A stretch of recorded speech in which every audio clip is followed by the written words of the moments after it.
দ্বারা আমরা ইন্দ্রিয়কে সংযত করব। মন দ্বারা যদি আমরা ইন্দ্রিয়কে সংযত করে রাখি তখন, আর কর্মেন্দ্রিয় দ্বারা আমরা যদি কর্ম করি, কিন্তু মনটা আমাদের সংযত রাখতে হবে।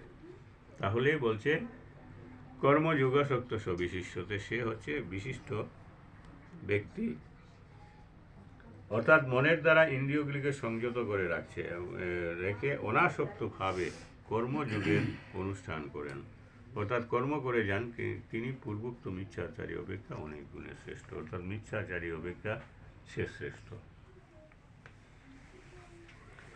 যেমন একটা উদাহরণ দিলে বোঝা যায়, একজন সাধু ব্যক্তি রাস্তা দিয়ে যাচ্ছিলেন, তো যাওয়ার সময় হঠাৎ দেখলেন যে রাস্তার পাশে মানে অর্কেস্ট্রা হচ্ছে। অর্কেস্ট্রা মানে ড্যান্স, গান বাজনা ইত্যাদি, নাচ গান হচ্ছে।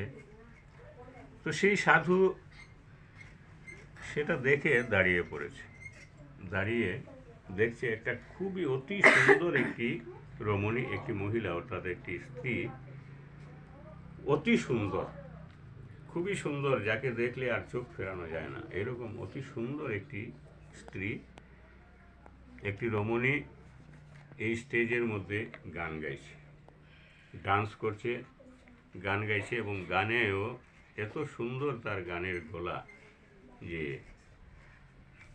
সবের মন মোহিত করে দেয়। এত সুন্দর গানের গলা, এবং রমণীটিও অতি সুন্দর, মানে যেটা অভূতপূর্ব, যা দেখা যায় না কখনো, এইরকম অতি সুন্দর রমণী গান গাইছে।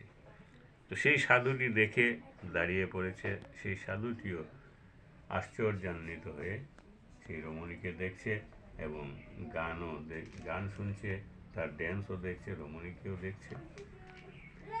তো অন্যান্য লোকেরা, আসলে তো এই যে অর্কেস্ট্রা হয় বা ডান্স হয়, সেটা চেংড়া লোকেরা দেখে তাদের মনে আনন্দ হয়, তার রমণীয় চেহারা দেখে তার মনে একটা লুভানো ভাব আসে, গানটা সুন্দর দেখে তার মনে একটা আনন্দ হয়। সবাই দেখছে, সাধুও দেখছে। তো সাধু যখন দেখছে, তখন অন্য লোকেরা যারা একটু সাব্যস্ত লোক, তারা দেখছে, বলছে দেখো সেই ভণ্ড, সে সাধুর বেশে একটা ভণ্ড লোক, সে সাধু, আর দেখো এখানে এই মেয়েরা নৃত্য দেখছে, নৃত্য দেখে তার খুবই আনন্দ লাগছে। তখন অনেকেই ব্যঙ্গ করতে শুরু করেছে। তাহলে পরে একজন তো জিজ্ঞেস করে বসলো, এই বাবাজি, তুমি এখানে কি দেখছো? তুমি একজন সাধু, তোমার কি এগুলা দেখা সাজে? তুমি কি দেখছো এখানে? প্রথম তো কোনো উত্তর দিল না, সে নিরুত্তরে রইল। আবার যখন একটু জোর করে তাকে ধমক দিয়ে জিজ্ঞেস করা হয়েছে যে তুমি কি দেখছো এখানে, এখান থেকে তোমার কি দেখা এটা সাজে? তুমি কি দেখছো বলো? বলছে, দেখো, আমি যে দেখছি, আমি আমার প্রভুর মহিমা দেখছি। আমার প্রভু এত সুন্দর করে যে রমণী গড়েছেন, যিনি এত সুন্দর করে রমণী গড়েছেন, এত সুন্দর একটা মানুষ তিনি রচনা করতে পারেছেন, সেই যে প্রভু এত সুন্দর রচনা করেছেন, যিনি এত সুন্দর রচনা করেছেন, না জানি তিনি কত সুন্দর।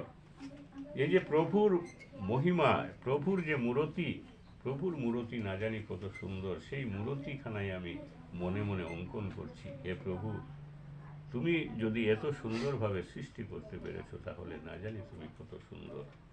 তুমি এত গলার সুর সুন্দর দিয়েছো, তাহলে গলার তোমার কণ্ঠস্বর না জানি কত সুন্দর। সেই প্রভুর মহিমা আমি চিন্তা করছি, এবং প্রভুর গুণগান আমি কীর্তন করছি, মনে মনে প্রভুকে ধন্যবাদ জানাচ্ছি। হে প্রভু, তুমি না জানি কত সুন্দর, তোমার কণ্ঠস্বর না জানি কত সুন্দর।